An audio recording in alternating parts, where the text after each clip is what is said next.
tráfego, você deveria viver só tráfego. Ponto. Agora, se você é um gestor de tráfego aí, e você tá olhando ROI, tá olhando ROAS, você já tá num segundo nível de camada. Você tá se importando com métricas que não deveria se importar, porque o gestor de tráfego leva acesso. Foda-se o resto do mundo.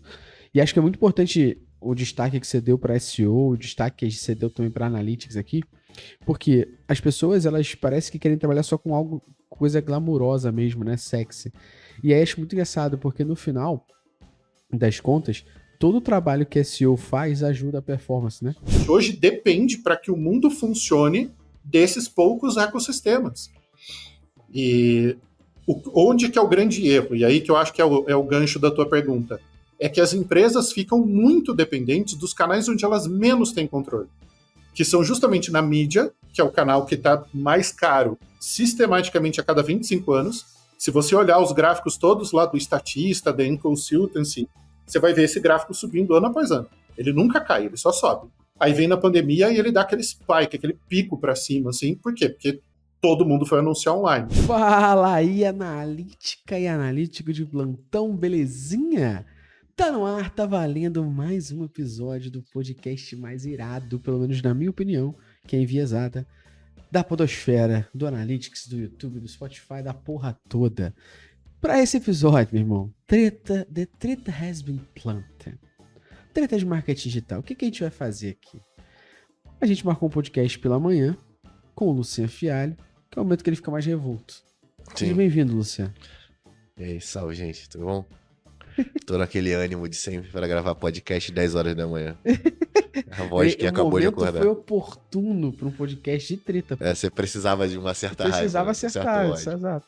Tudo bem. A gente vai falar sobre tretas de marketing digital, perguntas jogadas no ar para debatermos, mas no final o nome é treta, logicamente, para ser um clickbait, você clicar aqui e achar que a gente é o Hugo Gloss, mas não é o caso. A ideia aqui, apesar do nome ser treta, é que a gente possa trazer pessoas especialistas nos seus assuntos, com maturidade no assunto, para debater algumas coisas aqui que possivelmente você ouve falar no mercado e a gente trazer para você uma orientação conduzida à verdade nua e crua. Então, como no podcast? Quem a gente poderia chamar para esse episódio? Então, cara... quando a gente pensou nessa pauta, eu falei, Reis. Não tem conversa. O cara que... pau no cu dos gurus. É isso aí. É isso. O cara que eu já li o livro, mas hoje é meu amigo, e quando eu conheci, foi com ele dando uma palestra no meio de um monte de guru, com hashtag pau no cu dos guru. Seja bem-vindo, Rafael Reis. Bom dia, senhores. Tudo bom com vossas senhorias? Tudo ótimo. Melhor pois agora que o senhor.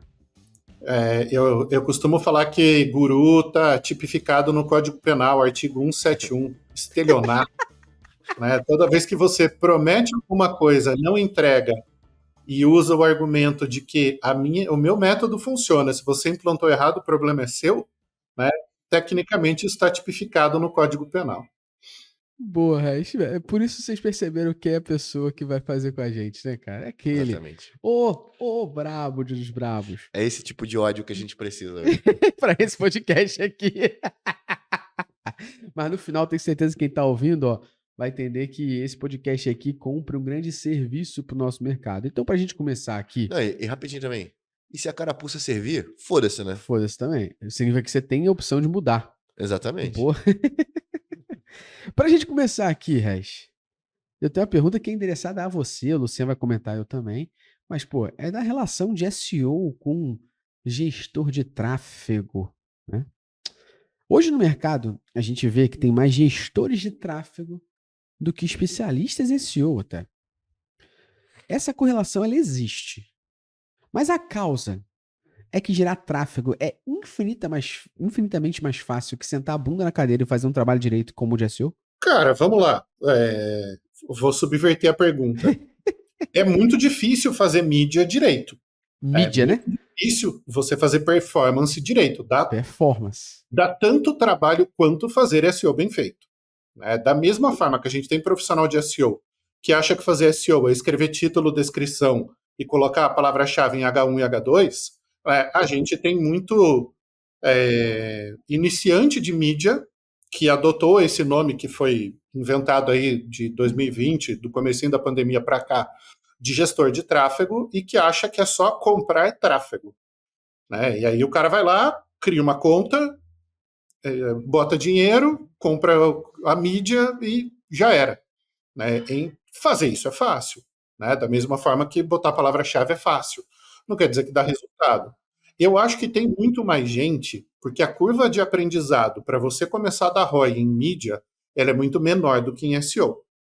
SEO, vamos combinar, é um trabalho chato pra caramba. É um trabalho muito chato. Envolve conhecimento em várias áreas. O cara tem que entender o mínimo de código, nem que seja HTML e CSS, que não é linguagem de programação, né?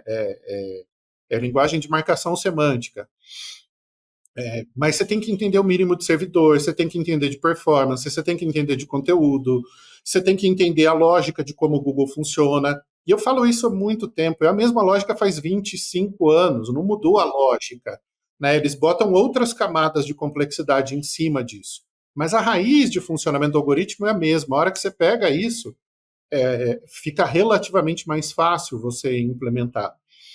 Mas, de fato, mídia é um negócio mais glamuroso, né? O cara ganha troféuzinho do Google, ele vai participar de evento dentro da sede do TikTok, dentro da sede da Meta, né? Você vê, na publicidade, sempre existiu o dia do mídia. Não tem o dia do planejamento, não tem o dia do atendimento, não tem o dia do financeiro, tem o dia do mídia, em que a galera levava os mídias para os eventos para subornar os caras, né? Com vizinho, com prêmio, com viagem, com não sei o quê. Porque o mídia é que vai direcionar dinheiro para aquele veículo e o veículo ganha dinheiro. E lógico, e aí eu sei o porquê você plantou a pergunta e o que você quer que eu responda, né? Existem determinadas figuras que ganharam uma popularidade muito grande durante a pandemia e que venderam o glamour da profissão, da área de marketing digital, e especialmente de mídia, né? Quando você vai fazer um lançamento de um curso de autoajuda, por exemplo, de um curso de coaching, cara, isso serve para qualquer pessoa, né? O pessoal fala, não, porque tal cara é muito bom de curso de inglês. Cara, as pessoas mal sabem falar português, então é óbvio que curso de inglês vai vender para todo mundo, né? Se você souber o básico de inglês, você já está melhor que 95% dos profissionais no Brasil.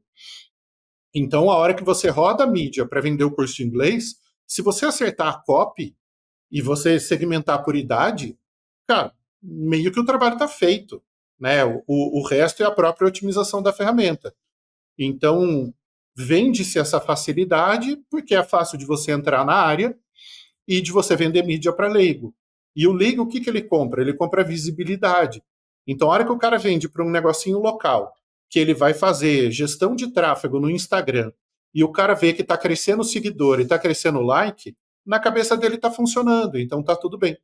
Né? E aí, a hora que o mercado amadurece, a hora que começa a ficar difícil esse perfil de profissional sobreviver, a gente chega no momento que a gente tem hoje, né? Que tem mais apertador de botão do que profissional. E aí, só para amarrar a última coisa, por que tem pouca gente de SEO? Porque a gente viveu durante uma década o glamour do influencer, do criador de conteúdo, de social media e tal. E a gente está avisando desde lá de trás, olha, o Zucker matou o Facebook, o alcance orgânico morreu, ele vai fazer isso com o Instagram. Né? E ninguém acreditou, ninguém acreditou, ninguém acreditou. Dito e feito, aconteceu agora. Né? Então você tem um alcance ali de 1, 2%. E aí as marcas estão começando a questionar o uso do influenciador como estratégia para gerar venda. Por quê? Porque não tem mais alcance. Então tudo virou mídia de novo. E nesse cenário, você estudar SEO, que é um troço chato pra caramba, não tinha graça. Então muita gente migrou para social, migrou para mídia, migrou para criação de conteúdo, quis virar youtuber e tal, porque era mais glamuroso. Né? Então veio pouca Acho que não é nem sobre glamour, mas é trabalhar, né? Porque o que a maioria desses caras que vendem curso vende é que o cara vai ficar milionário apertando o botão e quando o cara tem que sentar pra poder trabalhar mesmo, pra poder planejar e fazer algo mais a longo prazo, não condiz com o que a gente tem que fazer dentro de SEO, pô. Ou eu tô qualquer falando coisa, né? merda? Porque, GI é a tipo, no mesma final o cara tá coisa. vendendo facilidade, né? Trabalhar com analytics é chato. Não é um trabalho glamuroso. Não é uma coisa que você chega no bar e fala, eu sou especialista em analytics. Né? Tipo, cara, ninguém vai achar isso sexy. Agora vira e fala, não, eu sou youtuber. eu tenho plaquinha de 100 mil seguidores. Nossa, isso é sexy, né? Eu concordo com o que vocês falaram, e para mim ainda tem um ponto muito interessante quando a gente fala dessa cultura do gestor de tráfego, né? É que, com o tempo, a gente foi vendo pessoas, e a gente conhece pessoas, inclusive, que eram gestor de tráfego, e quando ela começa a ter um segundo nível de consciência sobre a profissão dela e sobre o longo prazo, ela se intitula gestor de performance, gestora de mídia, porque ela entende, e acho que o grande ponto sobre essa Até porque gestão de quem faz tráfego. gestão de tráfego é guarda municipal, né?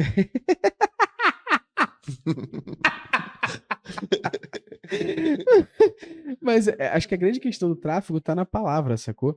Se eu sou gestor apenas de uma coisa que é uma métrica, quanto mais eu trouxer, melhor. Caguei pro restante, né? Então eu sou gestor do tráfego, eu vou trazer acesso e foda-se o mundo, né? E não é isso. A gente percebe que o seu cliente, se você está falando de negócio local, ele quer saber pessoas no restaurante, ele quer pessoas que clicaram no WhatsApp, pessoas que ligaram. Se você está falando de um cliente que você está levando para um e-commerce, para um produto, ele quer saber a quantidade de pessoas que compraram. E aí você começa a entender, principalmente se você é gestor de tráfego, tá? E você analisa o ROI, você já tá vivendo errado. Porque tráfego você deveria viver só tráfego. Ponto. Agora, se você é um gestor de tráfego aí, e você tá olhando ROI, tá olhando ROA, você já tá num segundo nível de camada. Você tá se importando com métricas que não deveria se importar, porque o gestor de tráfego leva acesso. Foda-se o resto do mundo.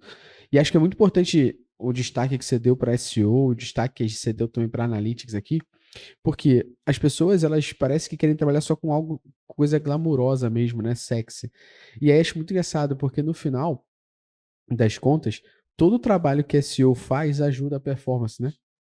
E todo trabalho no final, seja de SEO ou de performance, tem que ser analisado. Ou seja, apesar talvez de SEO e dados, assim, analytics, não serem profissões sexys que chamam atenção, glamurosa, de vou botar meu braço esticado na BMW, coisa assim do tipo, não é glamouroso desse jeito, mas as pessoas sabem que precisam, né? E no final, quando começa a apertar o calo, começa a se desesperar e fala assim: esse negócio de PageRank ainda existe? Comecei a usar o GA, mudou, né? Tem uma analogia bem idiota, mas que explica a lógica. Tá tudo interconectado.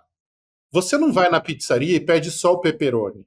Você pede uma pizza que tem molho de tomate, tem queijo, tem pepperoni, tem manjericão, tem azeite, tem um rolê todo para dar o sabor.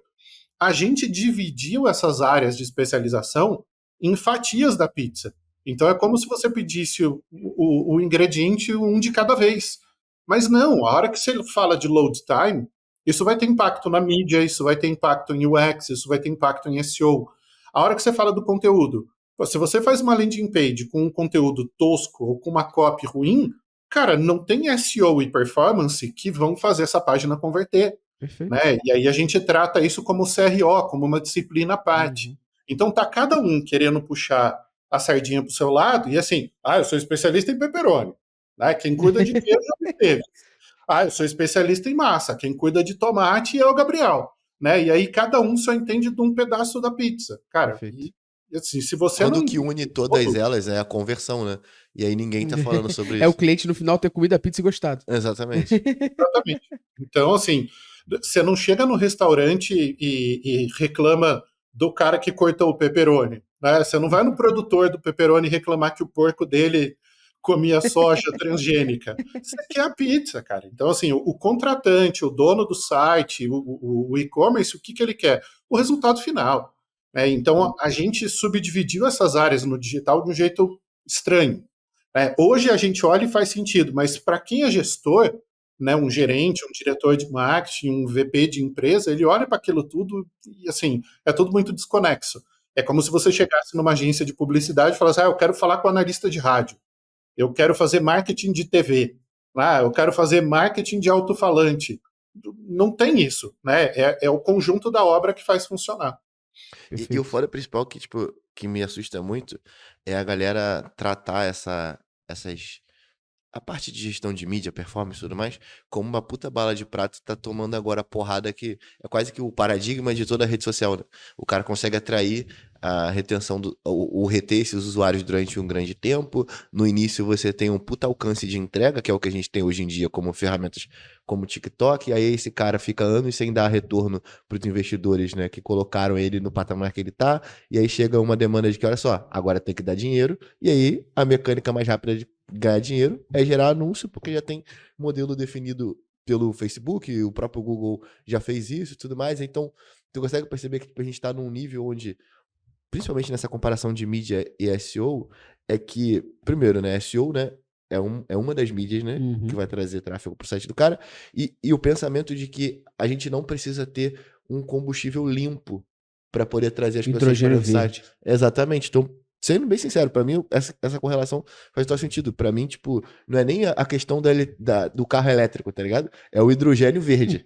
Sacou? Porque aquilo dali, de acordo com o conteúdo que você vai gerando, ou seja, quando você coloca o conteúdo na frente, e eu particularmente aprendi isso lá atrás, consumindo os conteúdos do Jovem Nerd, que nem tinham nada correlacionado diretamente a SEO, né? Mas que os caras colocavam o conteúdo no centro e a gente vai fazer um puta conteúdo aqui, e tudo que os caras faziam era um puta conteúdo, desde um artigo no blog até um podcast, por aí vai. Então, no final das contas, a galera não trata essa visão de que, primeiro, essas redes sociais, no geral, vão ter sempre o mesmo fim, que é, cara, eu vou cobrar para você poder anunciar aqui dentro, e aí quando eu faço isso automaticamente, é interessante que eu tenha que restringir o conteúdo orgânico dentro dela, e aí não tem, tipo, lateralmente, junto à compra de mídia, a criação de um combustível que seja o hidrogênio verde de qualquer tipo de jornada. Isso traz exatamente uma pergunta que eu trouxe pra gente debater aqui, que é: se a dependência excessiva dessas plataformas de mídia como Facebook e Google na publicidade está tornando as empresas vulneráveis a essas mudanças políticas das próprias plataformas. O Rei já trouxe isso, você já trouxe isso. Então, digamos aqui que quando a gente fala de mídia de performance no mercado, SEO é o hidrogênio verde. Eu pelo menos, tirando piada ou não, mas pra mim faz muito sentido porque, por exemplo, a gente hoje é totalmente beneficiado por esse hidrogênio verde, tá ligado? Exato. Porque a gente fez na prática isso. Nosso blog, ele tem, por grande máxima do tempo, né? O tráfego vindo, se não 100% do tempo que a gente gerou conteúdo, a gente tem conteúdo vindo como grande, forte ou orgânico, e aí a gente consegue facilmente tangibilizar o quanto que isso traz de resultado na ponta. Então, se isso não é hidrogênio verde... Mas acho que ainda tem uma frase que é muito legal, que todo mundo fala quando o tio Marquinhos chuta os cabos lá do Facebook, né?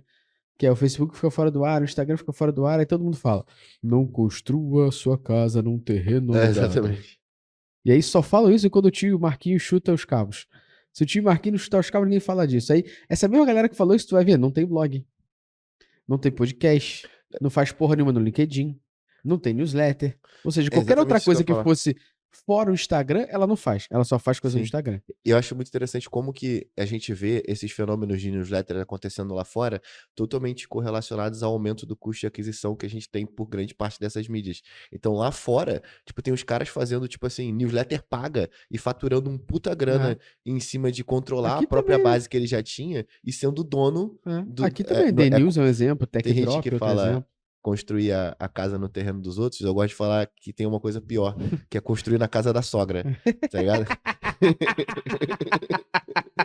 É pior. E Existe nesse coisa caso pior. é na casa da sogra, né? Porque tu mete o pé na casa da sogra e as coisas ficam lá ainda, né? Exatamente.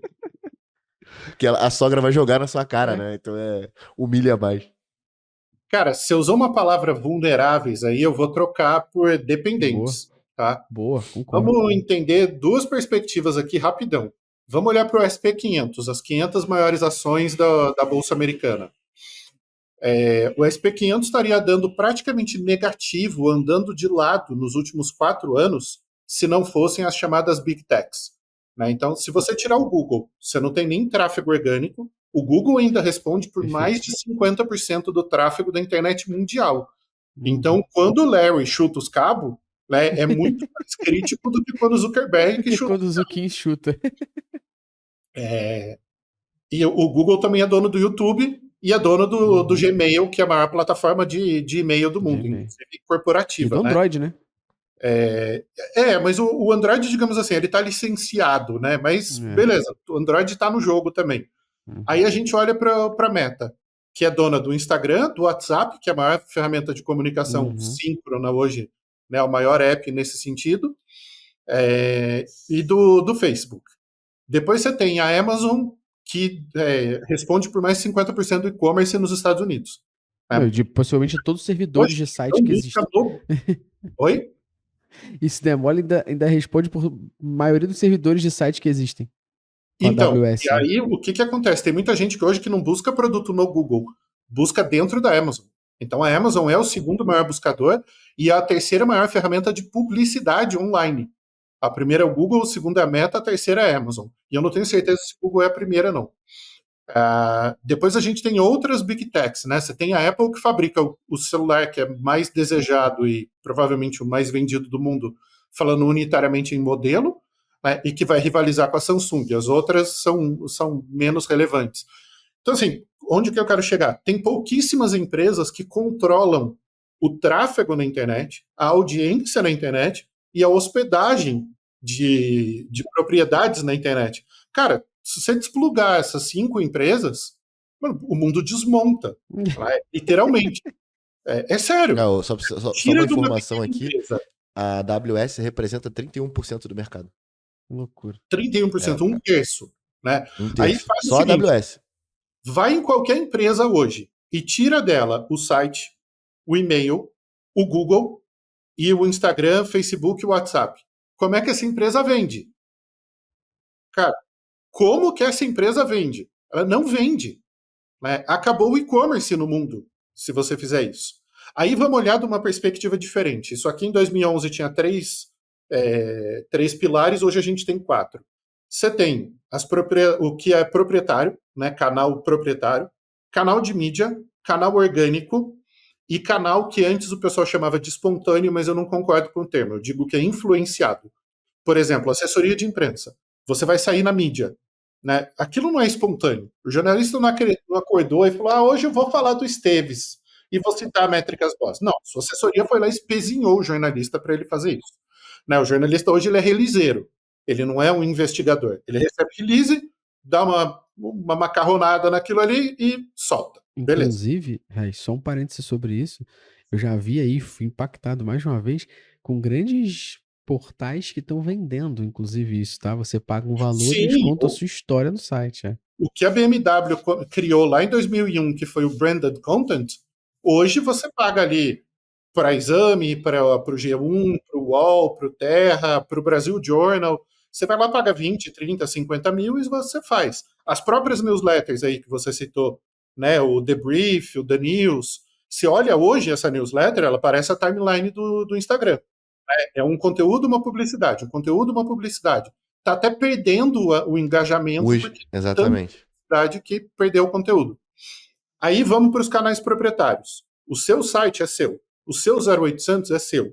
O seu WhatsApp, apesar da ferramenta ser terceirizada, é um canal direto com o teu consumidor. Só que são poucos canais. O teu Zendesk é seu, a sua área de atendimento. A hora que você vai para o orgânico, cara, o orgânico do Google não é seu. Se o Google muda a página de resultado, ou se ele muda o algoritmo de alcance, ele rouba tráfego de você. E ele vem fazendo isso consistentemente nos últimos 10 anos. Principalmente depois que o Sundar assumiu, né? O Eric saiu, o Sundar assumiu, virou uma várzea aquilo lá. E a mesma coisa, a gente já falou no primeiro momento lá sobre isso, o alcance em social. Né? Tenta dar alcance para uma company page no LinkedIn, vai morrer esperando. Uma fanpage, vai morrer esperando. Perfil de Instagram, vai morrer esperando. E aí a última propriedade, que é a mídia, né? O último conjunto de canais, né? Então, assim, se você... A hora que a gente fala de vulnerabilidade, cara, é dependência. Porque, assim, tira a mídia das empresas. Tira os canais. O que sobra? Não sobra nada, né? Hoje depende para que o mundo funcione desses poucos ecossistemas.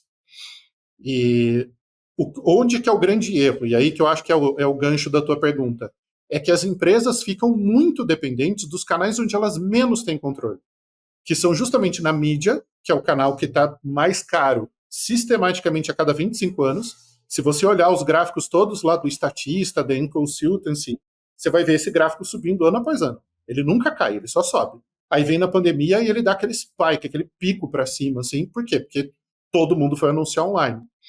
E aí as empresas olham para os canais estimulados. né, ela olha para a imprensa, nossa, saí no exame. Um dia na sua vida, nos últimos 10 anos, e um influencer falou de mim. Beleza, ele citou você num story que vai ser visto por 2% da audiência dele e que nem tem link. Ou seja, não vai para lugar nenhum. Ah, mas tem um QR Code. Pô, o cara tem que estar vendo um story, tem que estar com outro celular, né, para pegar uma porra do QR Code para ir para algum lugar para ver se compra. Né? Então, existe pouca consciência de que as marcas precisam criar canais proprietários. Você falou do podcast, por exemplo. O podcast, a gente depende do alcance do YouTube e do Spotify. Então, você está sempre dependendo de um canal que, na prática, é de um terceiro. Não dá hoje para sobreviver sem construir no terreno alugado. Muitas vezes vai ser no terreno da sogra também. Da sogra. Vai começar a vida lá no Instagram. Vai puxar o sobradinho. Lá em um terreno de alguém. Mas em algum momento, você tem que começar a construir uma coisa sua, né? Um canal direto. E aí, cara, e-mail marketing, o pessoal, mas geração Z não lê e-mail. Eu falo, mas quem tem poder aquisitivo lê e-mail. Lê, é isso. Por mais que você esteja num nicho. Quem não assina o The Brief ou o The News, né? Se o cara nem souber o que é isso, cara, o cara tá fora do mercado hoje, ele tá fora da realidade. Isso sem falar de plataforma proprietária, né? O cara que assina o Prime, o cara que assina N outras ferramentas aí, por exemplo, eu assino 2 empresas de research, né, de pesquisa de ações. Por quê? Eu não tenho tempo e nem conhecimento técnico para escolher as ações que eu deveria comprar. Então eu pago para receber conselho e aí formar o meu portfólio. Então, é cada vez mais comum isso no mercado. O que a Nord criou comigo? Um canal proprietário. Ela fala comigo dentro dos canais dela, dentro da plataforma, dentro do e-mail, dentro do site. Ela não depende de rede social para falar comigo. Mas... Tem um insight bacana. Você estava falando dessa parte proprietária que a gente acabou fazendo dentro da Métricas Boys. Eu acho que, desculpa, eu acabei te interrompendo, mas é só porque eu acho que traz um exemplo bacana pra galera. Porque assim, durante um bom tempo, o nosso tráfego do YouTube não dependia do algoritmo. Porque o Gustavo montou uma estratégia onde a gente, para cada vídeo do YouTube, gerava um artigo.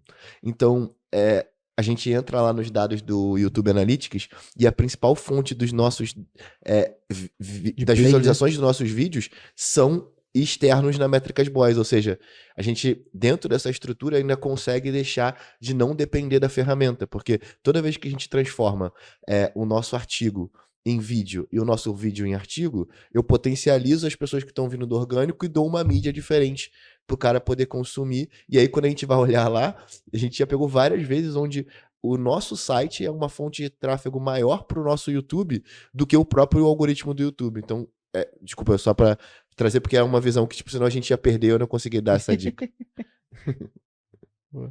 Mas acho que isso tá bem explicado aqui sobre, de novo, né? Se a primeira treta a gente ficou meia hora, tá ligado? O podcast vai ter 50 horas, tá ligado? Não, pô, a gente quando casa, vai ter que talvez iniciar a vida de casado na casa da sogra. Pra poder gastar menos isso. Então, e ter mais chance de viver. Então, e depois a gente compra o nosso AP, pô. Tu constrói um puxadinho na casa da sogra, mas você tem um tempo pra você meter o pé ali. Exato, tem que planejar isso. Há quanto tempo tu vai ficar aceitando a tua sogra jogando as coisas na tua cara, tá ligado? É isso. Que isso. Tá maluco. Aí eu já fui morar logo em outro bairro, tá ligado? É isso. More sempre a 2 ônibus de distância de qualquer parente. Boa. De novo, fica o recado pra galera que tá assistindo aqui, viu? A ideia é trazer essas Eu preciso deixar um recado, inclusive, que eu amo a minha sogra, tá? Quem tem medo, né?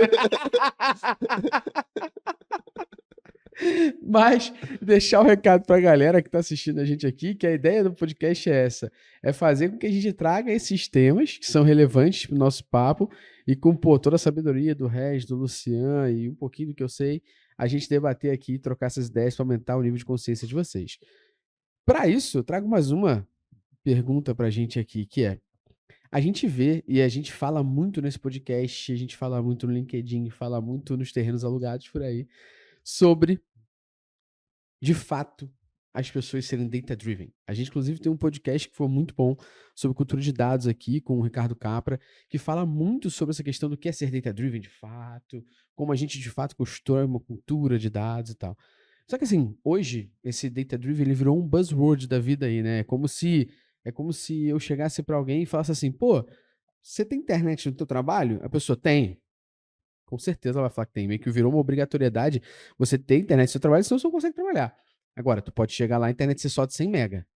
E o Wi-Fi, só quem conecta é o dono. Então a realidade não é tão boa assim. E acredito que isso funciona também quando a gente fala desse termo data-driven.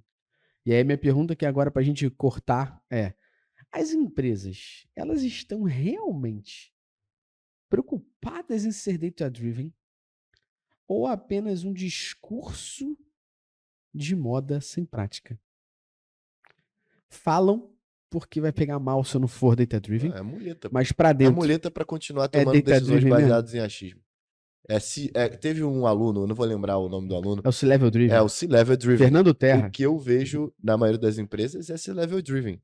Então, o cara. Tem uma que me contaram esses dias que é. Ah, não, que o meu CEO trouxe uma demanda pra gente poder implementar uma nova funcionalidade, porque ele, pô, num churrasco no final de É semana. mentira. Isso não existe, pô.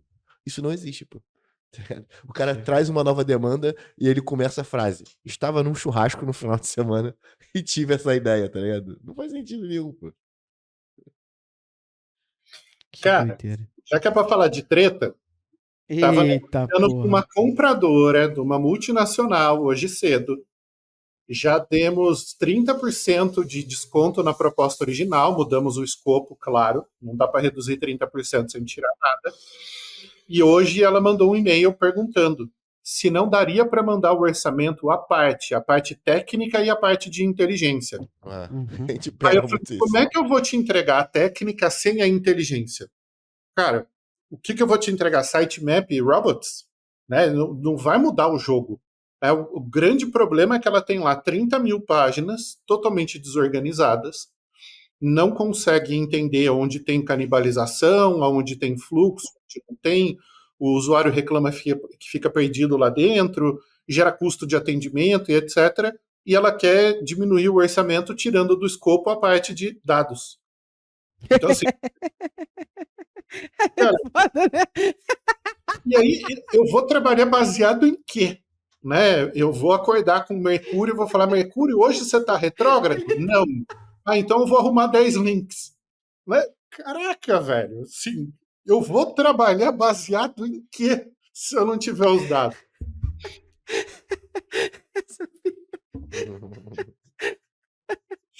Horóscopo driven, hoje eu vou tirar as É. cartas. E assim, não, hoje é o dia de Ares, então É você tarô driven, né? tem. Vai, tu vai acordar todo dia, vai ler o João Bidu e vai saber o que vai fazer, pô. Cara, assim, parece uma zoeira, uma anedota, como diria a vovó, mas, cara, é a realidade do mercado. Eu acho que, assim, muitas empresas têm um bando de dados, né? Tem um monte de dados desconexos entre si. Bom, para trazer para o concreto, estava dando aula no INSPER ano passado, vários gerentes e diretores de grandes empresas, assim, fábrica de carro, banco, empresa de importação e exportação, gente graúda. E uma das gerentes de marca ali, de uma montadora de carro, ela falou: Rafa, eu recebo 17 relatórios todo mês. Eu tenho da minha empresa de social o relatório das hashtags e do sentimento dos meus clientes. Eu tenho da minha agência de mídia o relatório de performance, ROAS, ROI. Eu tenho da minha agência de X o relatório de não sei o quê. Eu tenho do meu Analytics o relatório de não sei o quê. Nada disso conversa com nada. Eu não sei o que fazer com esses dados. Ou seja, ela é data-driven, né? Na verdade, ela é... Me fugiu o adjetivo em inglês aqui, tipo, ela é colecionadora de dados, né? Ela é data collector, né? Mas ela não é driven, porque o que você vai fazer com aquele monte de informações? Primeiro que não conversam entre si, né? O problema da pizza. Então ela tem o relatório do pepperoni, o relatório do queijo, o relatório da massa. Como é que ela faz uma pizza com isso? Né? Não faz. Ela simplesmente não faz. Ela tem um monte de informação isolada que não gera conhecimento e que não diz para ela o que ela tem que fazer mais e o que ela tem que deixar de fazer. Acho que esse é o grande ponto de negócios quando a gente fala de data-driven. Né? O que os dados estão me ajudando a decidir que eu tenho que fazer mais para gerar mais dinheiro, o que eu tenho que deixar de fazer porque eu estou desperdiçando dinheiro, E o que eu tenho que fazer para reter mais os meus clientes? Então, como é que eu vendo mais, como é que eu gasto menos, ou como é que eu faço mais upsell para os clientes? Cara, se os dados estão te ajudando nisso, você está fazendo o quê? Exato. Eu sempre bato em 3 teclas quando a gente fala sobre essa questão de data-driven, né? Tecla número 1 é as pessoas, elas só confiam no dado quando é conveniente a opinião dela. Quando é inconveniente a opinião dela, ela topa o que ela quer. Então, se o dado mostrar para mim que os artigos que eu faço, que são os que eu mais gosto, são emocionais, autorais, não fazem o menor sentido para a estratégia de conteúdo do meu negócio, eu vou falar, mas peraí, estratégia. Não, peraí, de onde você está puxando esse dado? O que você está fazendo com isso? Não, se eu falar que eu adoro fazer uma palestra online todo mês, porque isso gera um resultado para mim, eu vou ver. E a gente define que resultado é tal coisa, eu vou ver, e o resultado não vem? Eu falo, não, mas eu gosto de fazer essa porra. E Eu vou tem a fazer. grande resposta, né? Tem essa daqui, é a muleta de todo mundo. Faz lá a live, não dá resultado, mas isso daqui é branding, né? Bota Aí na joga no meio. Joga no branding, foda-se. Bota na tá ligado? conta do brand e foda-se. Então, pra mim, uma questão é essa, é sobre as pessoas não aceitarem o dado quando ele é inconveniente a sua opinião, né? E assim, é muito foda isso, porque isso vem, aí já vem mais de coisa de sociedade, né? As pessoas não preferem continuar errando do que assumir o erro, evoluir e aprender, né? Acho que é uma coisa muito importante que o dado demonstra nesse sentido aqui. Segundo nível, quando a gente está falando, é que os profissionais de dados, por aí, eles gostam de ser ferramentais. Então, meu irmão, o que eu vejo de postzinho no LinkedIn que é: hoje eu fiz uma parada com Panda, eu sei que com Python, eu fiz não sei o que com Databricks, e papapá, e que você fez no porra nenhuma, tá ligado? Você simplesmente fez um monte de função que não serviu a porra nenhuma pro negócio. Se você não mudou em porra nenhuma o negócio, você só perdeu tempo, meu chapa. E esse é o problema hoje no mercado de dados. Tem muita gente que quer apertar o botão, botar o fonezinho no ouvido, pegar o chamado, dar entregue e não quer falar com pessoas, não quer entender contexto, não quer entender o que o dado quer dizer, não quer conversar com as pessoas para saber como dar vida àquele dado. É como se a gente só tivesse que pegar e falar o seguinte: o que são isso aqui? São os tags para implementar um GTM? Implementei, foda-se. Aí depois eu vou vir e implementei errado, porque deveria estar passando um certo parâmetro que eu não passei, porque simplesmente eu não quis falar com as pessoas, porque é mais fácil ficar apertando o botão. Meu irmão, se você está analisando o dado e ele não reporta um problema, não reporta um erro, não reporta uma melhoria, nem uma oportunidade, tu não está fazendo porra nenhuma. E acho que esse é um problema muito sério que o nosso mercado de dados está vivendo e que está fazendo com que as pessoas de fora comecem a enxergar essa área de dados como algo muito difícil. Ai, que absurdo, como se só tivesse gente técnica e como se todo mundo que é técnico desse vida ao dado. Porra nenhuma, só cria. E aí faz o que o Reis falou, tem um bando de dados, não um banco de dados. Né?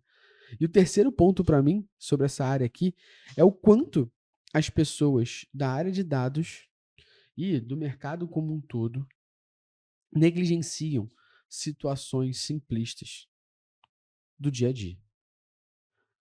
Parece que eu só posso começar a trabalhar com dados no suprassumo da tecnologia mais possível. Quando, na realidade, talvez se eu estiver lidando com uma empresa que está numa transformação digital, um fato de eu ter um simples Excel que só mostra algum número, eu já estou fazendo o primeiro passo de uma transformação.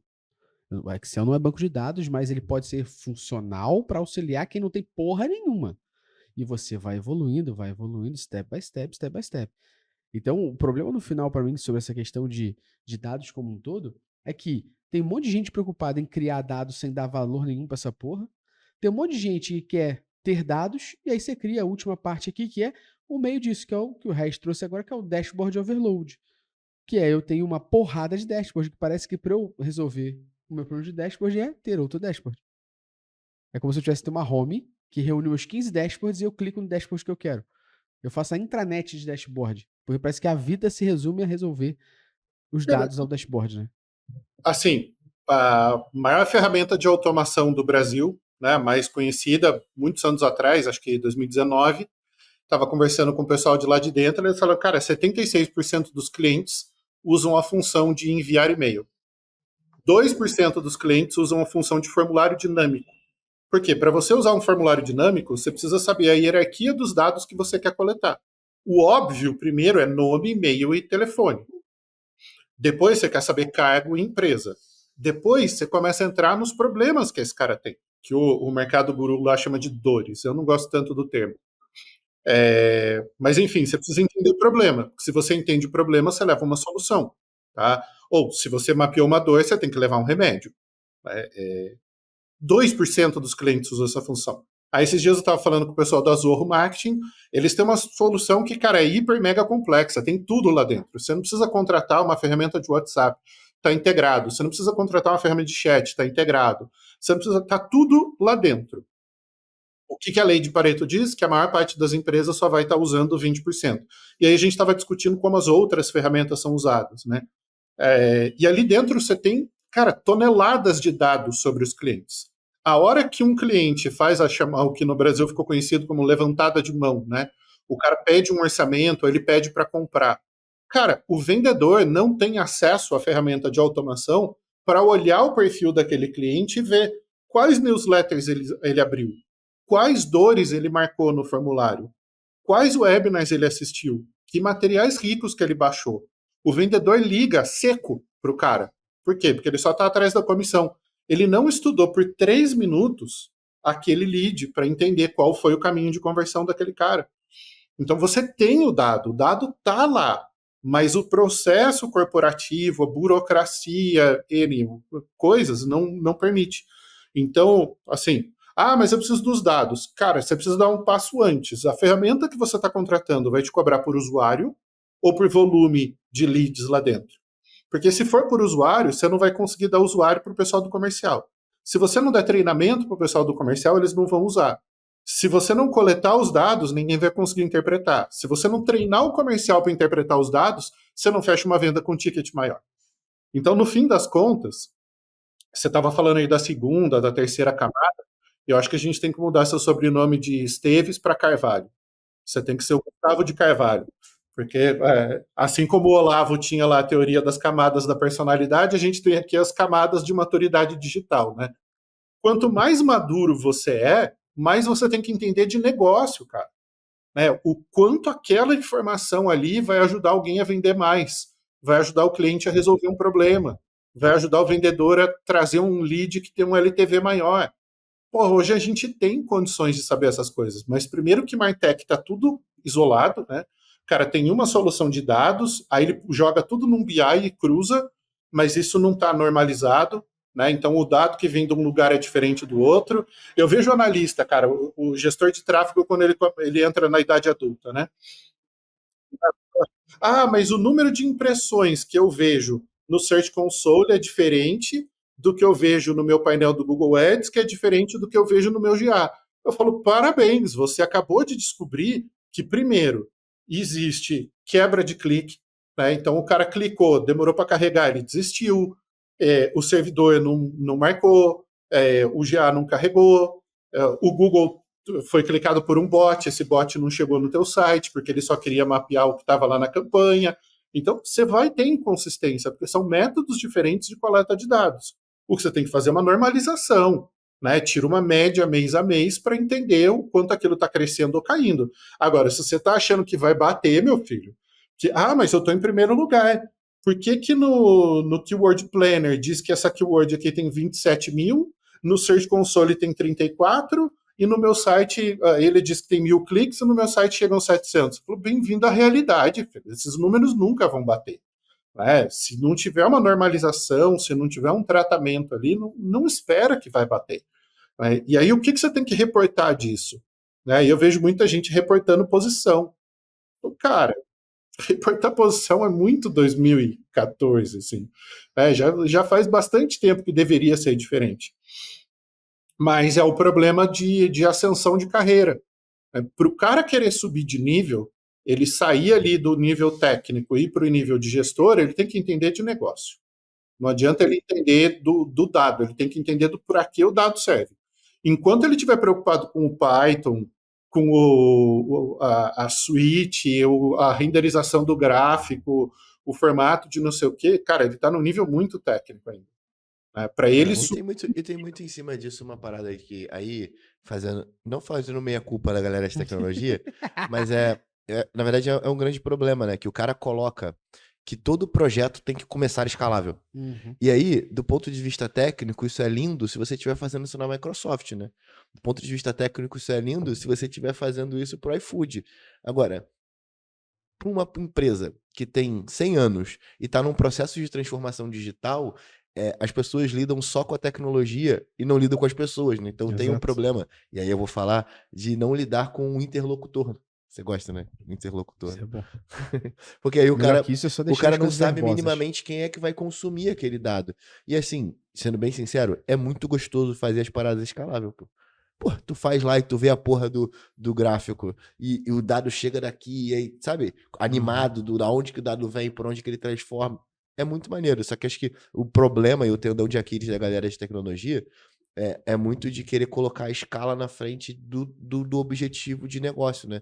Então, pô, se esse dado não serve pra nada, foda-se que esse dado tá vindo de um Databricks que tem machine learning, só você consome, pô, tá ligado? Exato. Então, pau no Eu seu acho cu. que, de novo, né? E rapidinho, tem uma outra parada também que aí, ligando a parada de Martech, só pra poder dar essa alfinetada, é que na maioria das vezes o que eu vejo é que não existe Martech no Brasil. O que existe, Martech no Brasil é tipo assim, lógico, né? Em sua grande maioria, tem diversas exceções. Mas Martech normalmente é um cara de marketing que sabe HTML e CSS, pô. Pau Não. no seu cu, tá Ó, ligado? não. Isso é Martech, tá Eu ligado? vou te defender agora, tá? Vou te defender. Martech, em sua maioria no Brasil, é o cara de marketing que faz gambiarra. Não, então sim, com certeza, mas é isso que eu tô querendo dizer isso. exatamente. É tipo assim, é o cara que, tipo assim, sabe zero de tecnologia, É. viu a buzzword de Martech e agora eu sou Martech. É isso E aí. não sabe porra nenhuma, sacou? Martech, ele criar a ferramenta de automação e usar a automação. E a Martech no automação que Brasil ele hoje em usa dia é virou. nome e e-mail. Martech no É. Brasil virou N8N e Make, tá É isso ligado? aí. Bubble, tá ligado? Aí eu sou Martech. Pau no seu cu, tá Quer ligado? ver para fechar o lance aí do Data Driven? Uma coisa que eu fui aprendendo aí nos últimos anos, a hora que a gente começou a lidar com a camada política, com a camada de gestão. O analista, se você deixar, ele faz um relatório de 50 páginas. Ele quer reportar tudo que dá. O Red, ele quer um resumo disso em 15 páginas. Ele quer olhar para o que mexe o ponteiro e faz o projeto crescer. O gerente dele quer olhar para o impacto que aquilo gera para o negócio, para ele reportar para o diretor dele. Então, ele quer isso em 10 páginas. O diretor, ele quer olhar 5 slides. Se você levar mais do que 5 slides, você só tem meia hora com ele, você não consegue fazer o reporte do que você precisa, né, a relatoria ali, e a tomada de decisão, porque ele está lá para dirigir. Né? Então, ele é diretor porque ele dirige, ele dá a direção. E ele reporta para o VP um slide ou 2. Então, assim, em uma organização lá que a gente lida com a cadeia inteira, desde a analista até o VP ele só quer 2 números: o total de audiência e o total de vendas de orgânico e de mídia. Cara, eu falei 2, mas são 3, né? Cara, é isso que ele quer ver. Ele quer saber se a audiência cresceu de um mês para o outro e o quanto ele está vendendo de mídia e de orgânico, porque eles tratam lá dentro isso com 2 estruturas que são bem diferentes, apesar de conversarem bastante. Cara, então não adianta. Se você mandar um relatório de 60 páginas do analista para o VP, ele não vai nem olhar. Por quê? Porque não tem interpretação nenhuma ali, é só um bando de dados para ele. O que ele precisa é do resumo lá na ponta. Então isso vai refinando, conforme sobe, você tem cada vez menos dados, mas mais dados processados. Né? Dados que levam a decisões. Então, ou você mede tudo que dá, ou você mede o que você precisa saber para tomar a decisão. E ó, isso me traz 2 pontos pra gente fechar o cerco aqui. Que é o ponto número 1. A coleta de dado, o processo de qualidade de dados, ele é muito importante. Só que não adianta você coletar o que você não sabe que funciona para o negócio, nem deixar o dado que ninguém usa com a melhor qualidade possível. Essa é a parada. Ninguém está dizendo que você não tem que ter Python, Machine Learning, Databricks, mas fazer isso com função e objetivo. Cara, o processo de montar uma cultura de dados é algo multidisciplinar, tal como o SEO é. Você vai precisar, não existe uma pessoa, as pessoas precisam entender que não tem salvação nem salvador, beleza? Não é um cara que vai implementar uma cultura de dados dentro de uma empresa. Você viu uma cultura de uma pessoa só? Porra, aí é mania, né? Cultura de uma pessoa só é mania. Então, tipo, ela de fato tem que estar, tipo, dentro do ambiente igual a gente tem a cultura dos povos indígenas, então é um monte de gente, não é uma pessoa só. Então não existe você criar ou implementar um processo de cultura de dados colocando o conhecimento disso tudo numa pessoa só. Eu digo isso muito porque o Regis falou isso lá atrás, né? Que a SEO é uma cadeira multidisciplinar. Você precisa saber de tecnologia, você precisa saber de conteúdo, Uhum. né? Você precisa saber de Dados. negócio. Então, a mesma coisa para a área de dados. Então, não dá para você querer colocar uma vertical de dados como se ela fosse uma pessoa só, porque não é. Então, você vai precisar do cara que sabe de Python, porque você vai precisar de um engenheiro de dados. Você vai precisar de um cara de insights e negócio, porque se você não tem esse cara trabalhando com esse cara, a gente não tem os objetivos se cruzando, e aí, no final, o resto é tecnologia, tá ligado? E foda-se a tecnologia, o importante é o resultado que a parada tá trazendo. E ó, em Desabafei, cima foi disso, minha próxima. Eu tô me sentindo quase o Abu Janra aqui com provocações, sabe? Na TV Cultura. Isso aí só quem, né? Só quem assistiu o saudoso Abu Janra. Agora é o Marcelo Taz que faz até. Essa é só a geração Provocações. N que sabe. N, né? Eu sou um outlier dela, então, né? Vou trazer a provocação em cima disso, que é, a gente vê muitos profissionais de dados e tecnologia, como um todo, olhando para algumas funcionalidades e execuções que fazem e deixando o mais complexo possível. Parece que o prazer deles é mostrar que é complexo para mostrar quão gênios eles são. Uhum. E do outro lado, a gente tem os profissionais de marketing que olham para isso e falam: ah, se é tão difícil, para que eu vou fazer? Se é tão difícil, por que eu vou me importar? Se é tão difícil, eu vou ter que ter alguém que faz. E aí você tem o choque dessas duas funções, né? Que é, de um lado, é step by step, dá pra gente evoluir, chegar a níveis bem complexos, ok, mas não é assim. E do outro lado, sim, você profissional de marketing tem que entender sobre essa porra. E aí minha questão aqui, a minha pergunta pra vocês dois agora, e eu depois dou minha opinião, vou começar pelo Reis, profissional de marketing que não entender sobre tecnologia, não entender sobre dados, defina a profundidade aqui, mas entender tecnologia e dados, é um profissional que será chamado de dinossauro, mas não pelo lado positivo, pelo lado de ser instinto? Cara, se você não entende a tecnologia hoje, você é um analfabeto. Você está vendido para o seu time. Né? Se o seu time for qualificado, te trouxer boas informações, você toma boas decisões.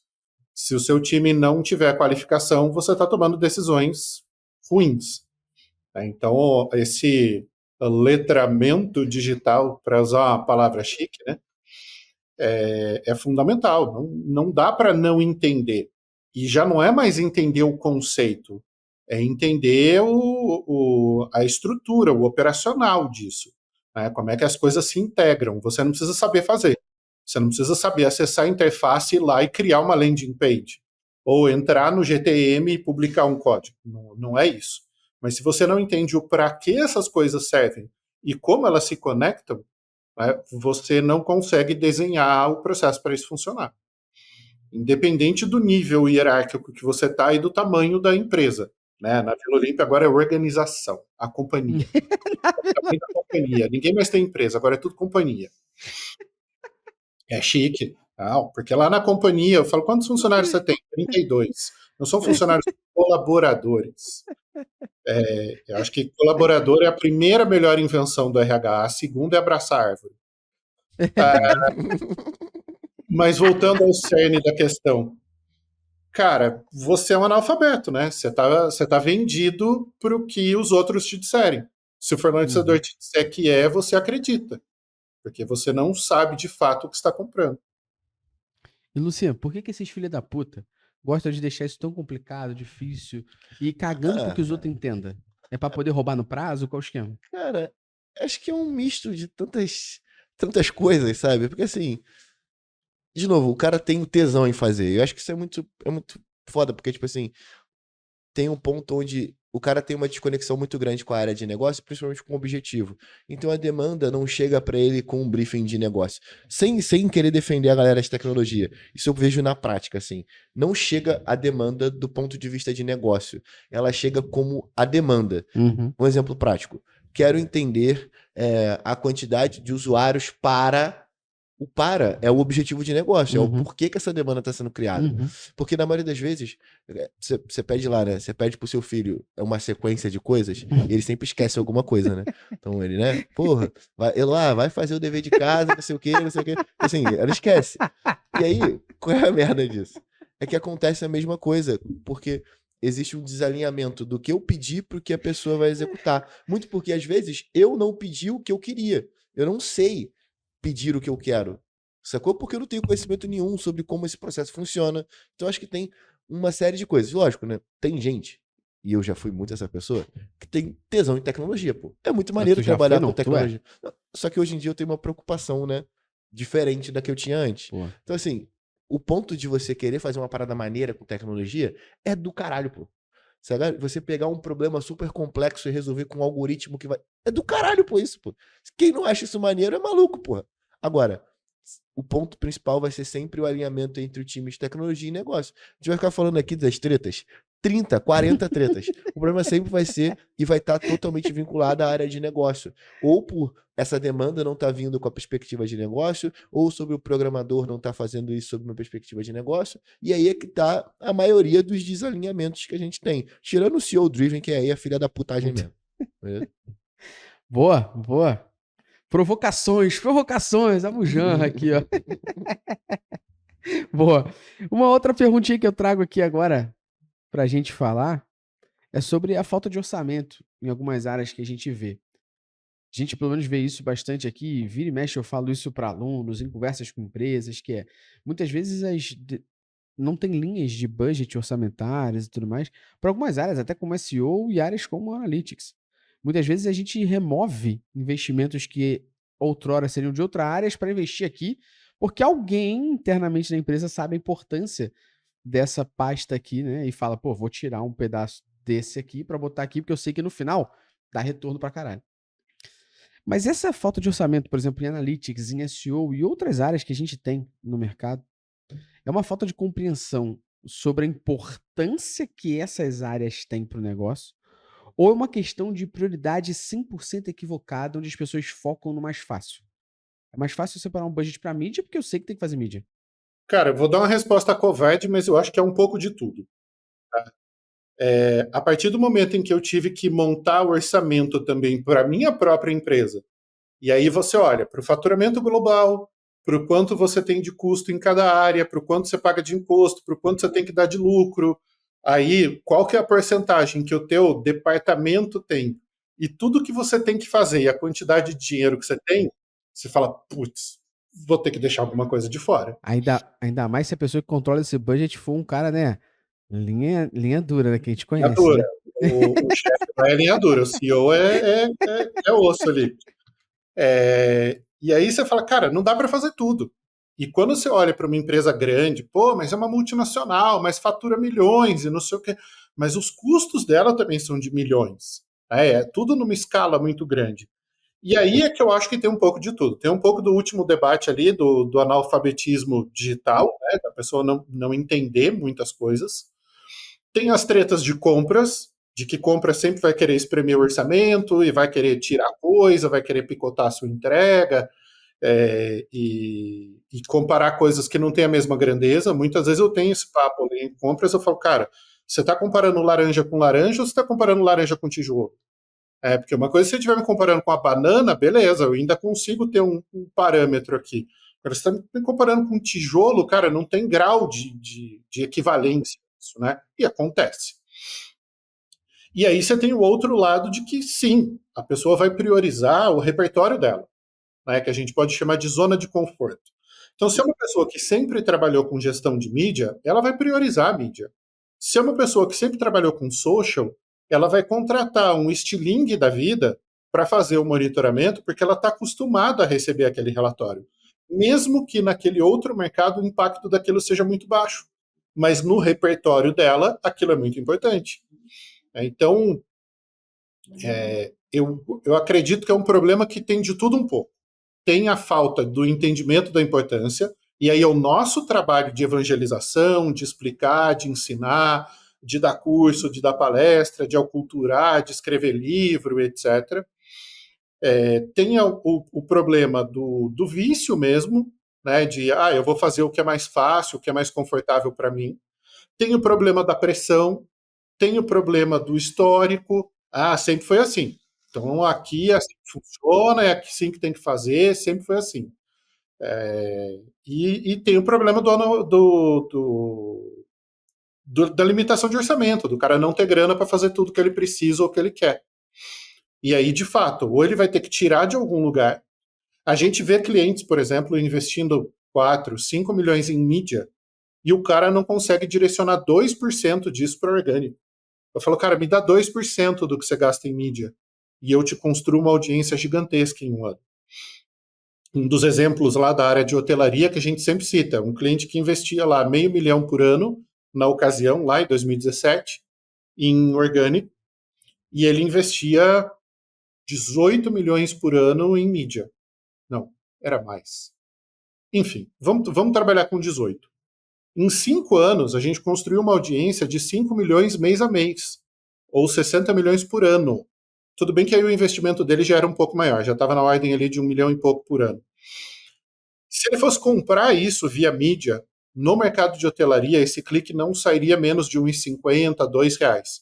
Ainda assim, ele gastaria 60 milhões se fosse R$1 o clique em mídia, vai?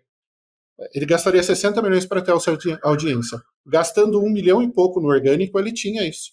Se fossem números de hoje, pós-pandemia, teria que gastar ali 2,5 milhões, 3 milhões. Mas ainda assim, é uma fração do que ele gastava em mídia para construir uma audiência muito maior. Só que levou 5 anos para construir. Hoje você tem técnicas, tem estratégia, tem coisa para fazer isso até mais rápido. Você pode comprar ativos de conteúdo prontos e integrar com o que você já tem. Você tem outros artifícios ali para trazer essa alavancagem. Mas existe uma falta de capacidade de justificar isso. De falar, cara, como é que eu vou botar $500 mil numa coisa que no primeiro ano vai me trazer 1 milhão, sendo que se eu botar esse 1 milhão em mídia, ele traz 1 milhão garantido. O cara está fazendo uma aposta, e a maioria das pessoas, ele não vai ficar no cargo por 5 anos. Ele não vai ficar na função por 2 anos. Então ele não vai fazer uma aposta que é um ativo para a empresa. Ele vai fazer uma aposta que vai influenciar no bônus dele no final do ano. Porra, hein? É. Alguém tinha que falar, né? Ainda bem que foi o resto. Boa! Concordo plenamente contigo, Hash. Tenho nem o que botar a mais aqui de adicional. Eu vou, na verdade, trazer uma outra pergunta aqui. E eu vou fazer essa pergunta e eu vou chamar os reclames do Plim Plim junto, tá? Chama mesmo. A gente tem que pagar as contas. Dizer que o Google Analytics 4, ou ferramenta como Analytics, é utilizado por last click, é uma falta de entendimento ou é usado como muleta para quem não entrega resultado? Má fé também, né? Caralho! Eu cheguei e perguntei: falta de entendimento usado por muleta que não tem resultado? Má fé, vai lá, discorra sobre má fé. É porque assim, tem um certo. Não é que não está lá na documentação dizendo, né? Está na documentação dizendo qual o modelo de retribuição. E aí, naquela máxima de que, não, mas para facilitar o entendimento das pessoas, e até, pô, talvez eu vá para um caminho totalmente diferente, depois você me puxa aí. Mas naquela de querer facilitar, não, mas a galera de marketing não vai entender, ou, sabe? Ou a galera é muito técnico, último clique não direto, ou data-driven attribution, que seja. A galera foi meio que criando esses atalhos para poder justificar, e aí, pô, quando você sabe e detém o conhecimento de que não é, qual o limite entre a má fé e o falta de conhecimento, humor, né? tá ligado? Qual o limite do humor? Eu, sinceramente, não sei, assim, eu só acho algo que tá na documentação do Google há anos, nunca foi desse jeito.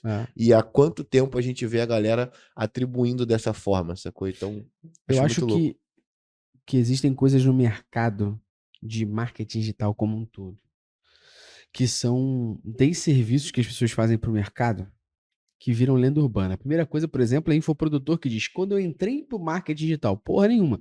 Marketing digital não é infoproduto. Infoproduto é infoproduto, ponto. Marketing digital é o marketing em ambiente digital. Mas não deixa de ser marketing, não é infoproduto. Inclusive, o pessoal fala no primeiro dia de aula da faculdade. Então. Então, o infoprodutor, por exemplo, quando fala: quando eu entrei no marketing digital, não, você entrou no infoproduto, porra. Então, por exemplo, quando ele fala isso pra um monte de gente que não sabe porra nenhuma, a galera olha e fala assim, então, marketing digital é vender curso online. Não, não é. Marketing digital é fazer um monte de coisa pra um monte de lugar. Não deixa de ser marketing, só que em ambiente digital. Então tem certas coisas pra mim que são desserviço ao mercado. Como, por exemplo, quanto maior a sua taxa de rejeição, pior o seu posicionamento no orgânico. Porra, é só usar o bom senso. Taxa de rejeição só existe no Google Analytics. Não existe no Adobe, não existe no Amplitude, não existe no Mixpanel. Se eu não usar a ferramenta do Google, eu sou beneficiado no SEO? Não sou. Então, porra, dei serviço ao mercado. Aí a terceira questão, last click. Algum ser Arrombado, pô, pode falar que iluminado. é um Não, algum arrombado. ser iluminado. Arrombado. Algum ser iluminado. Olhou um belo dia e falou assim, porra, last click, porque atribui ao último clique. E começou a falar isso pra todo mundo, meu irmão, como lenda urbana, tá ligado? Igual, tipo, a loura do banheiro, tá ligado? Falar 3 vezes ela surge. É lenda urbana, virou a do last click. Só que pra mim isso começou a entrar num conceito pior, porque uma coisa é uma pessoa que tá estudando, vê alguém falar que é last click e depois reflete isso e fala, poxa, o GA4 é last click, não? Porque eu li sobre isso, todo mundo falou sobre isso. Outra coisa é eu, que trabalho com mídia, que mensuro meu resultado, não ter essa informação, que é uma informação totalmente primordial pro meu negócio. É isso que eu tô falando, por qual o limite entre isso e a má fé? Não, Porque o cara sabe, tá ligado? aí que tá. O cara que trabalha... Cara, se fosse. Aí eu vou ser muito babaca agora, mas que se foda. Se Ele fosse sabe uma ou ele fé, você deveria estaria. saber? Pode falar, Reis. Ele sabe ou ele deveria saber? Esse é o ponto, Reis. O que o Luciano tá entendendo, o Luciano tá partindo do pressuposto que essa pessoa tá preocupada com isso. Ela não tá. Porque se fosse uma fé, ela estaria preocupada em entender e Entendi. utilizar do lado ruim. Entendi. Não, ela A não tá burrice é nem pior, né? preocupada em entender. Ela falou, foda-se. É mais fácil falar que pra mim é isso. É mais fácil falar que ela é chiclete que é a muleta. Porque toda vez que alguém falar que o resultado é ruim, eu falo, não é. Ela é chiclique. Por isso que é ruim. Pô, é mais fácil. Então eu não uso de má fé, eu uso pelo meu cômodo, pela facilidade. Ao invés de eu entender algo que é primordial ao meu negócio, não. Eu pego a falácia do mercado e falo, foda-se, porque toda vez que alguém questionar o meu resultado, ou seja, quando o resultado na qual eu opero no dia a dia for inconveniente à opinião de alguém, eu uso o super trunfo. Dadinho, caralho, meu nome é Zé Pequeno, quem disse que não é last click? O cara vai lá e usa o porra do super trunfo. E quando ele não sabe porra nenhuma. É a mesma coisa que eu for trabalhar com a porra, eu trabalhar com cozinha, fazendo comida e não saber o que é a páprica, porra. Não, se eu mandar eu usar esse tempero vermelho aí. Se os dois são páprica e cominho, qual que tu vai usar? Não sei, foi o que o chefe mandou. Não faz isso, tu faz a comida? Tu tem que saber o que é páprica, tu tem que saber o que é cominho. Tu não trabalha com digital? Tu tem que saber que é a porra do Analyst Click. O Gustavo nitidamente não sabe a diferença de páprica Não e faço a menor cominho, ideia. porque um é vermelho e o outro é cor de tempero, é marrom. Tudo é terroso. Como cozinheiro, você é um excelente analista de dados. A frase não é efetivamente essa, mas é um resumo de 2 parágrafos lá de um escrito do Mark Twain, mas ficou famosa dessa forma e serve do mesmo jeito. É mais fácil enganar as pessoas do que explicar para elas que elas foram enganadas. Verdade. Então, assim, é Porra, mais fácil sintetiza você tudo. e dizer que é last click do que você explicar como a coisa realmente funciona. Sintetiza tudo isso. Ó, mas eu tenho um lugar que ensina que não é last click, assim. Ainda! Lógico que tem, pô. Muito forte. Métricas Boss Prime, mais de 22 treinamentos para você poder se deleitar e aprender e não falar merda na internet, seus animais. Inclusive, dá pra você aprender a usar o Search Console com sabedoria, tá? Pô, com quem? Quem é o Com professor do quem é Search o professor? Console? Pô, tu acha que eu vou trazer o Reis aqui à toa, caralho? Aquele que não tem papas na língua. Exatamente, Tá maluco? porra. Conteúdo true, como diria Diogo Defante.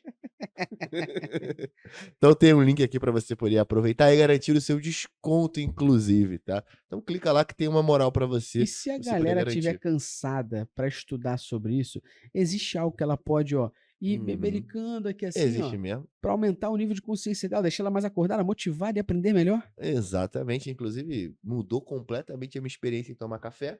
Coffee mais muito forte, vou pegar aqui, ó, porque a gente quase não fala da parte das cápsulas, mas ela tem cápsula também pro seu Nespresso, pra sua Nespresso, beleza? Então tem café em cápsula, café em grão e tem o Drip Coffee que vai aparecer magicamente na minha mão aqui, ó.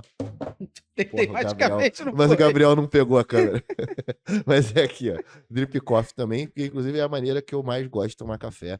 Então garanta o seu Drip Coffee no link de 15% aqui na descrição também. Fechado? Boa. E eu vou puxar um outro jabá aqui do Neida, tá? Do Neida? Do Neida, mas é pra você não. é que se tu conhece algum MBA que na realidade é um anti-MBA que faz a pessoa aprender com pessoas de verdade e pode aplicar isso no seu dia a dia? Conhece? Cara, Vai conhecer. Rafael Reis, você conhece algum? É o MMA, o Master Marketing Administration, da nova escola de marketing. Gustavo Esteves é nosso professor, é uma das últimas disciplinas do curso, né, que é para ensinar justamente a galera a medir tudo aquilo que aprendeu ao longo do treinamento. A gente está fazendo a primeira turma esse ano e agora, no segundo semestre, deve abrir a turma do ano que vem. Até agora, um NPS altíssimo, alunos altamente engajados, porque para fazer MBA tradicional e aprender o que está na Wikipedia não vale a pena.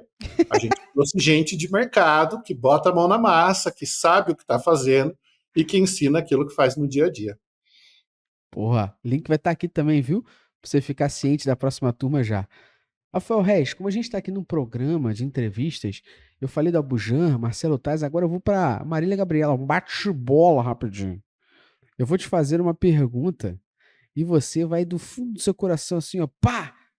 De bate-pronto responder o que vem na sua cachola e pode contextualizar. Beleza? Então, para você, GLS Rafael Click. Reis.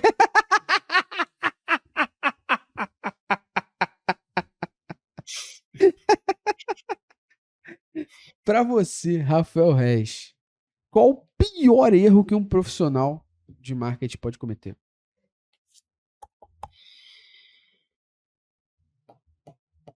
Querer vender antes de gerar valor.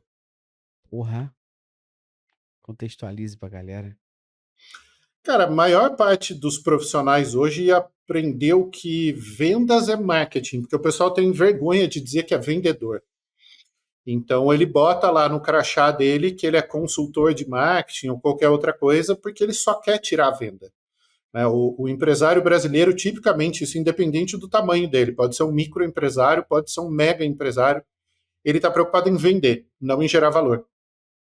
E você só se diferencia, você só cria um legado, você só lucra, você só domina o mercado quando você gera valor primeiro.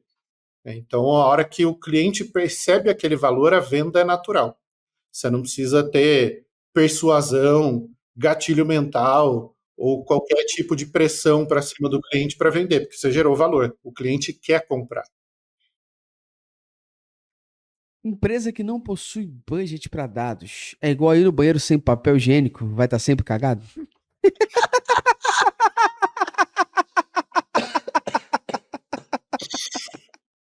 É, ai, dados é lavar o cu depois de cagar, né? Caraca, que loucura. hoje vocês estão afiados.